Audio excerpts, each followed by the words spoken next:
നിന്റെ ജീവിതം എങ്ങനെയാണ്, നീ ജീവിക്കേണ്ട ജീവിത ശൈലി എന്താണ്, നീ ഒരു പച്ചയായ മനുഷ്യനായി ജീവിക്കേണ്ടത് എങ്ങനെയാണ്, നീ ഒരു മകനായി മാറുന്നത് എപ്പോഴാണ്, നീ ഒരു മകളായി മാറുന്നത് എപ്പോഴാണ്, നീ ഒരു ഉമ്മയായി മാറുന്നത് എപ്പോഴാണ്, മക്കളോടുള്ള കൃത്യമായ കടമകളും കടപ്പാടുകളും ഉത്തരവാദിത്തങ്ങളും നിർവഹിച്ച ഒരു ഉമ്മയാകുന്നത്, ഒരു പിതാവാകുന്നത്, ഉത്തരവാദിത്ത ബോധമുള്ള ഒരു പിതാവാകുന്നത്, ഒരു സ്നേഹസ്വരൂപിയായ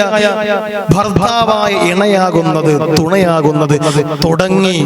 തുടങ്ങി ഒരു മനുഷ്യന്റെ അഖില നിഖില സകല മേഖലകളിലൂടെയും ജീവിക്കുമ്പോ ഒരു മനുഷ്യനായി മാറാൻ മൃഗത്തെക്കാളും അതപ്പതിക്കാതെ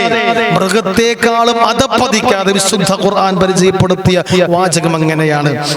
മൃഗത്തെക്കാളും അതപ്പതിക്കാതെ ഒരു പച്ചയായ മനുഷ്യനായി ജീവിക്കുമ്പോ ആ പച്ചയായ മനുഷ്യനിൽ ഒരു സഹോദരൻ ഒളിഞ്ഞിരിപ്പില്ലേ,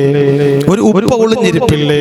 ഒരു പിതാവ് ഒളിഞ്ഞിരിപ്പില്ലേ, ഒരു ഭർത്താവ് ഒളിഞ്ഞിരിപ്പില്ലേ, ഒരു കൂട്ടുകാരൻ ഒളിഞ്ഞിരിപ്പില്ലേ.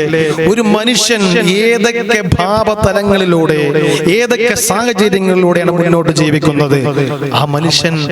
മനുഷ്യൻ ഒരു മകനാകുന്നു, ഒരു ഭർത്താവാകുന്നു, ഒരു പിതാവാകുന്നു, ഒരു സഹോദരനാകുന്നു, ഒരു ഉപ്പയാകുന്നു, ഒരു കൂട്ടുകാരനാകുന്നു.